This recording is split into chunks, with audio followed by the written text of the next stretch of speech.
Poezie de 1 decembrie de Cătălin Băiatul de la țară. Azi e zi de sărbătoare, port culorile naționale. Am și roșu, am și galben și la ochi puțin albastru. Astăzi s-a făcut unirea deștepților și cu mulțimea, hoților și cu prostimea. Astăzi s-a făcut unirea.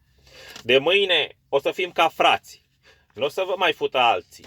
Ori stați să vă futem noi, ori vă futeți între voi. La ochi mă șterg cu o batistă. Mama noastră e săracă, nu mai poate să vă crească.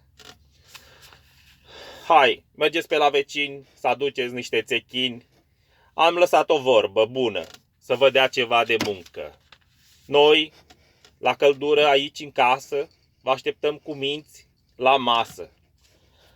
O să luăm ceva bani împrumut pentru bătrâni, pentru copii, pentru cele necesare de zi cu zi. Cum? Cine o să-i dea înapoi? Voi. De unde? Lasă. Nu moare cățeaua și cheaua. Mai strângeți un pic cureaua. Noi avem un plan măreț pentru un popor cu părul creț. Să tragem căruța împreună. Noi la cârmă, voi din urmă. Noi v-am chemat la vot pe voi. Ne-ați ales voi tot pe noi. Și acum așteptați tot de la noi să facem totul pentru voi. Tot ce putem face este ca noi să luăm totul de la voi.